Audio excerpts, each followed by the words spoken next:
Thousands of years ago, in the heart of the vast Pacific Ocean, far away from any major civilization known today, a place was built that should not exist.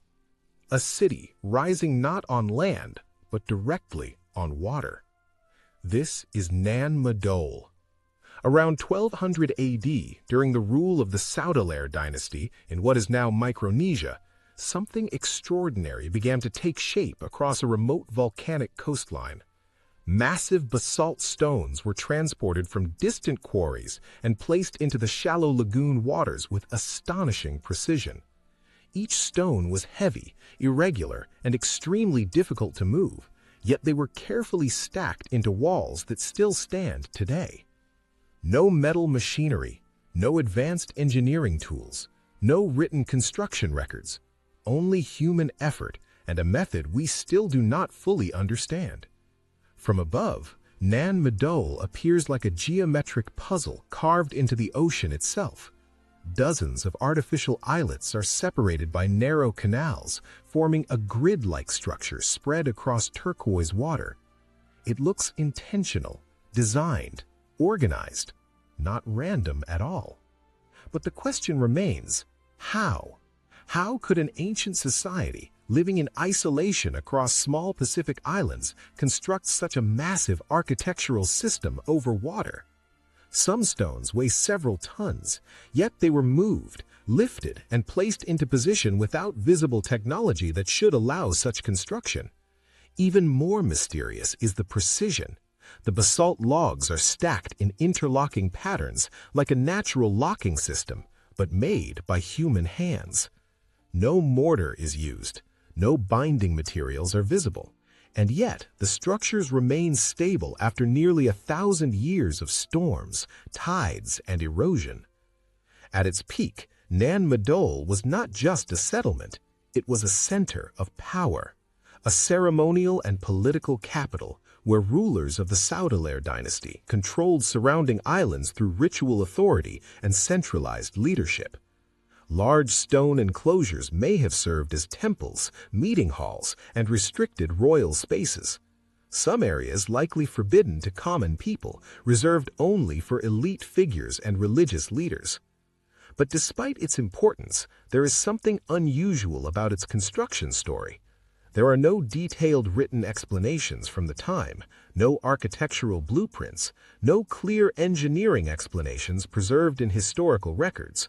Only oral traditions and fragmented legends remain. Some stories suggest supernatural assistance.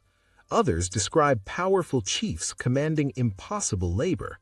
But none of these fully explain the physical reality we see today.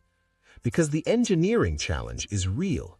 Moving multi-ton basalt blocks across water channels without modern equipment requires techniques that remain uncertain even today. And then, something changed. Over time, the Saudeleur dynasty declined. Power shifted, social structure weakened, control over the region broke apart. As leadership faded, so did the purpose of the city. Nan Madol began to empty. Stone by stone, life disappeared from its canals and platforms. Vegetation slowly began growing between cracks in the basalt walls.